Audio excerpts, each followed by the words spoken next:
जय हिंद। स्वागत है आप सभी का हमारे YouTube चैनल स्टडी विद जेके में। आज का जो ये वीडियो है ये बेसिकली हमारा लेक्चर 3 होने वाला है, चैप्टर 2 ओरिजिन ऑफ अर्थ का। इस वीडियो से पहले हम सब सोलर सिस्टम के टॉपिक को देख चुके हैं, प्लस बीच में आपका एक टॉपिक दे रखा था स्टेटस ऑफ प्लूटो को, वो हम देख चुके हैं। और आपका क्या बोलते हैं ओरिजिन ऑफ अर्थ के अंदर कुछ टॉपिक दे रखे थे, वो हम सब देख चुके हैं। तो अभी तक आपने वो वीडियो नहीं देखी है तो मैं रिकमेंड करूंगा यार, जाके वो वीडियो देख लो। मैं लिंक डिस्क्रिप्शन में दे दूंगा। और ऐसा इसलिए मैं बोल रहा हूँ क्योंकि जाके आप ये वीडियो देखो, क्योंकि देखो यार, जब तक आप चीजों को टॉपिक को एक साथ लेके नहीं पढ़ते, एक साथ कनेक्ट करके नहीं पढ़ते हो ना फिर वो टॉपिक आपको ना समझ में आती और ना ही वो टॉपिक को पढ़ने में मजा आता है।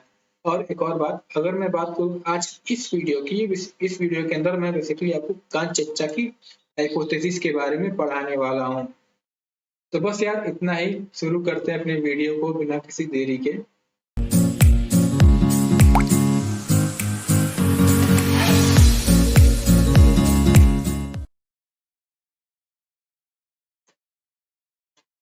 Gaseous hypothesis of can't. देखो यार, एक बात तो जान लो, चाहे ये हाइपोथेसिस हो गई आपकी या इसके अलावा और भी हाइपोथेसिस हो गई जिसके बारे में आपको आगे पढ़ाऊंगा, ये सब बेसिकली एजम्पशन बेस्ड थी। हाइपोथेसिस का आपका मतलब ही होता है एजम्पशन, यानी इन जो साइंटिस्ट अब फिलोसफर थे, कांट हो गए, लैटिस हो गए, इन्होंने बेसिकली माना था, इन्होंने सोचा था कि जब हमारी अर्थ की फॉर्मेशन हो रही थी तो उस समय कुछ ऐसी चीजें हुई होगी जिसकी वजह से हमारी अर्थ की फॉर्मेशन हो गई।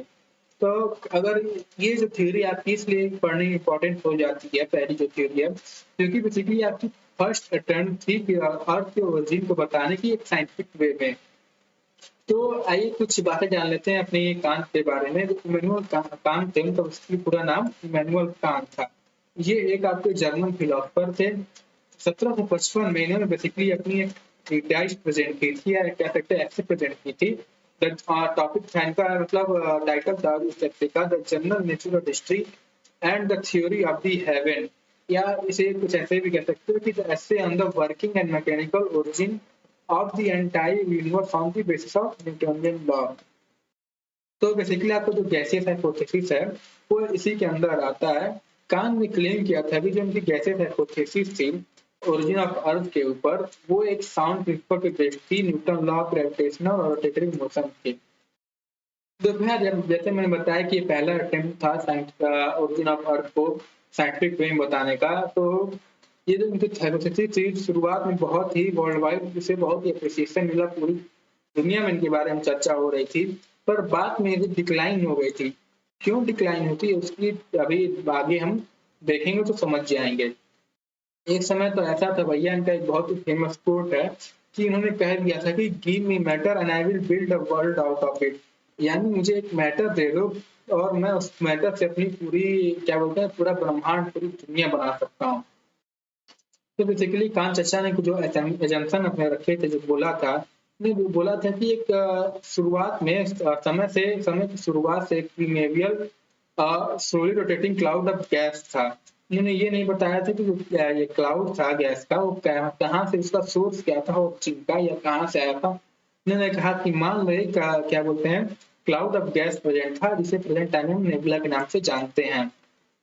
तो जो फिर उन्होंने बोला कि जिसका मैटर था क्लाउड गैस का और जो पार्टिकल था वो बहुत ही ठंडे थे और मोशनलेस थे। तो चलो भैया, देखो यार सब एजेंशन बेस्ड है तो हमने कहा चलो मानते हैं। फिर उन्होंने कहा कि जो पार्टिकल थे उसके फिर अचानक से कोलाइड करने लगे अपने आपस में ग्रेविटेशनल फोर्स की वजह से, क्या कहते हैं ग्रेविटेशनल म्यूचुअल अट्रैक्शन की वजह से, जो बेसिकली कहता है कि कोई भी दो बॉडी अपने आप को अपने दो बॉडी का क्या बोलते हैं अट्रैक्ट करती है अपने आप को अपने तरफ। फिर उन्होंने कहा कि जो पार्टिकल थे जब कोलिजन हुआ उनमें तो रैंडम मोशन जनरेट हुआ प्लस फ्रिक्शन जनरेट हुआ। तो कॉमन सी बात है यार, जब क्या बोलते हैं कोलिजन किसी चीज में, जब अब सोचिए देखो यहाँ पे पूरा एक क्या बोलते हैं पार्टिकल प्रेजेंट है, छोटे छोटे पार्टिकल प्रेजेंट है, उनमें फिर कोलिजन जब हुआ तो उनमें रैंडम मोशन जनरेट हुआ। जब रैंडम मोशन जनरेट हुआ, और एक और बात, जब रैंडम मोशन जनरेट हुआ और कोलिजन किसी चीज में होता है तो उसकी वजह से फ्रिक्शन जनरेट हुआ। फ्रिक्शन जनरेट हुआ तो देख रहे हो जैसे ये फ्रिक्शन कहते हैं, करते फ्रिक्शन जनरेट होता है अपने आप को ऐसा रगड़ते तो हीट जनरेट होता है। तो वही मैंने कहा जब फ्रिक्शन जनरेट हुआ, कॉमन सी बात है यार, जब की कोलिजन हुआ, फिर कोलिजन हुआ तो रैंडम मोशन जनरेट हुआ, रैंडम मोशन जनरेट हुआ तो फ्रिक्शन जनरेट हुआ। जो फ्रिक्शन जनरेट हुआ उसकी वजह से हीट जनरेट हुआ। तो फिर जो आपके ठंडे पार्टिकल थे, वेरी कोल्ड पार्टिकल थे, उनमें क्या बोलते हैं टेम्परेचर राइज हुआ। और उन्होंने एक और बात कहा कि जो रैंडम मोशन था वो आपका बाद में जाके एक रोटेशन की मोशन, रोटेटरी मोशन में कन्वर्ट हो गया। उन्होंने ये भी नहीं बताया कि ऐसा क्यों हुआ। तो बेसिकली कहने का मतलब ये हुआ कि तब जो आपका बहुत ही ठंडा मोशन क्लाउड ऑफ मैटर था वो बहुत ही हॉट नेबुला में कन्वर्ट हो गया और एक एक्सिस पे रोटेट करने लगा। फिर बाद में हमने देखा कि जो कंटिन्यूअस फिर टेम्परेचर में राइज हो रहा था, प्लस जो कोलिजन का रेट था यानी स्पीड था कोलिजन का वो और बढ़ गया, और जो रेट ऑफ रोटेटिंग मोशन था वो भी आपका बढ़ गया। तो इसी वजह से ये हुआ कि जो साइज था नेबुला तो वो एक्सपेंड होने लगा, और इस साइज की बढ़ने की वजह से रोटेटरी मोशन, रोटेटरी स्पीड आपका इतना बड़ा और इतना बढ़ गया कि जो सेंट्रीफ्यूगल फोर्स थी वो एक्सीड कर गई सेंट्रीफ्यूगल फोर्स की।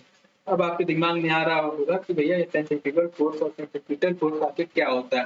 देखो अभी इतना स्ट्रिक्ट जान लो कि सेंट्रीफ्यूगल फोर्स जो होती है वो किसी भी चीज को सेंटर से दूर रोटेशन होता है तो एक बेसिकली जो फोर्स अप्लाई होते हैं, और जो सेंट्रीफ्यूगल फोर्स होती है वो सेंटर से आपको दूर धकेलने का काम करती है, और सेंट्रीफ्यूगल फोर्स होती है वो सेंटर की तरफ खींचने का काम करती है। जो फिर तो जब धकेलने का फोर्स था वो ज्यादा खींचने के फोर्स से बड़ा होगा तो जाहिर सी बात है कि इसी वजह से एक रिंग सेपरेट हो गया अपना नेबुला के मिडल पार्ट से, और इसी सेम रेपिटेशन से एक सिस्टम ऑफ कॉन्सेंट्रिक रिंग हुआ जो कि 9 थे वो सेपरेट हुए नेबुला से।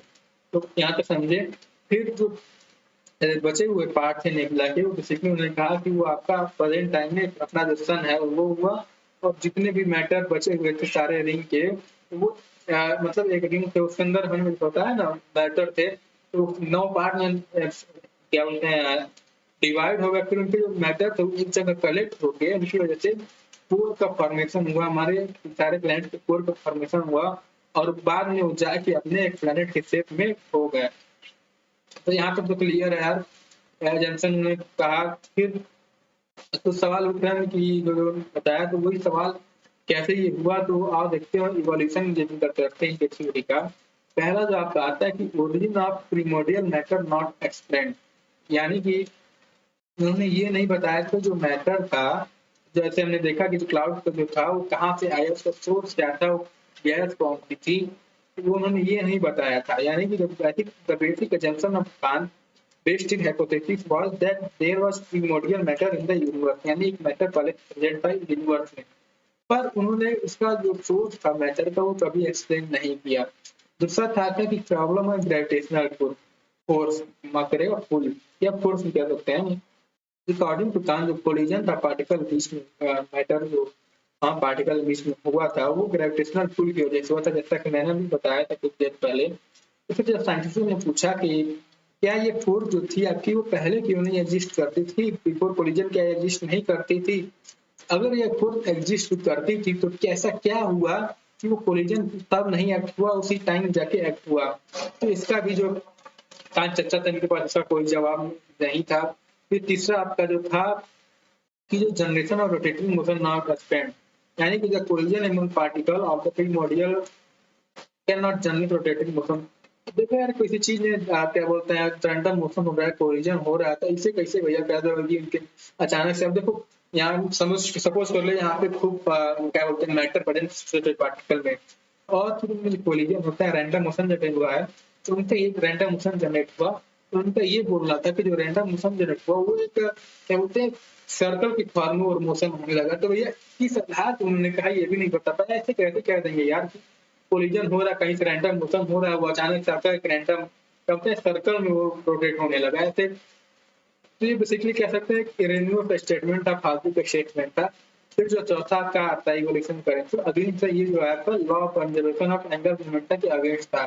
तो उन्होंने कहा था कि जो रोटेटरी स्पीड है नेबुला का वो इंक्रीज हुआ, उसके साइज जैसे जैसे बढ़ा उसका रोटेटरी स्पीड भी बढ़ता गया, जो कि basically law of conservation of angular momentum के अगेंस्ट था, जो कि कहती है कि the momentum of rotating object does not change unless some type of external force is applied। इसको समझने का एक और आसान तरीका है, ये आपका बेसिकली एक फॉर्मूला होता है कि एंगुलर वेलोसिटी जो होती है वो इनडायरेक्टली प्रोपोर्शनल होती है आपकी रेडियस की। यानी कि अगर जैसे जैसे किसी चीज का एंगुलर में सर्कल में कोई चीज रोटेट कर रही है, अगर उसका स्पीड बढ़ता है तो उसका साइज घटेगा। अगर उसका, या तो कह सकते हैं अगर उसका साइज बढ़ेगा तो उसकी स्पीड घटेगी। पर हमारे कांच सर ने कहा था कि जैसे जैसे उसका साइज बढ़ता गया था तो उसकी स्पीड भी बढ़ती गई। तो बेसिकली एक गलत स्टेटमेंट था। तो यहाँ तक तो समझ गए हो गया कैसे हाइपोथेसिस ऑफ कांच, इसकी क्यों डिक्लाइन हुआ था, इनके एजम्पशन क्या रखे थे। इसका इंपॉर्टेंस जैसे कि मैंने बता चुका इसलिए आ जाता है क्योंकि ये पहला साइंटिफिक अटेम्प्ट था ओरिजिन ऑफ अर्थ को एक्सप्लेन करने का। और जो आपकी कांच की हाइपोथेसिस होती है ये ग्रेट रोल प्ले करती है आपकी, जो बाद में अभी इसके जो हमारा नेक्स्ट टॉपिक है नेबुलर हाइपोथेसिस ऑफ लैपलेस को बढ़ाने। नेबुलर हाइपोथेसिस ऑफ लैपलेस को कह सकते हो कि बेसिकली इसका एक क्या बोलते हैं एडवांस्ड वर्जन था अपने गैसीय हाइपोथेसिस ऑफ कांच का। तो बस यार एक बार कंक्लूजन कर लेता हूँ मैं बेसिकली जितना मैंने पढ़ा है कि बेसिकली कांत ने कहा था कि एक मैटर था क्लाउड का, गैस का एक क्लाउड प्रेजेंट था जिनके मैटर जो थे बहुत ही ठंडे थे और मोशनलेस थे।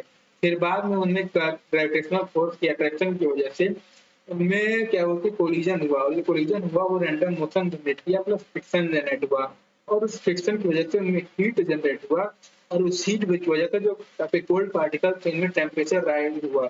यानी कि जो बेसिकली आपके ठंडे पार्टिकल थे और जो मोशनलेस थे वो मोशन में आ गए और प्लस वो हॉट एक हॉट नेबुला में कन्वर्ट होगा। हॉट नेबुला बेसिकली आपकी यूनिवर्स में क्लाउड ऑफ गैस को कुछ कहते हैं। और एक और बात, हाँ, उसके आगे फिर हमने देखा कि उन्होंने कहा जैसे जैसे उसका क्या बोलते हैं स्पीड, वो जो रैंडम मोशन था आपका वो एक रोटेशन मोशन में कन्वर्ट हो गया। उन्होंने रीजन नहीं बताया, बस उन्होंने कहा कन्वर्ट हो गया, मान लो। हमने कहा चलिए भैया मान लेते हैं।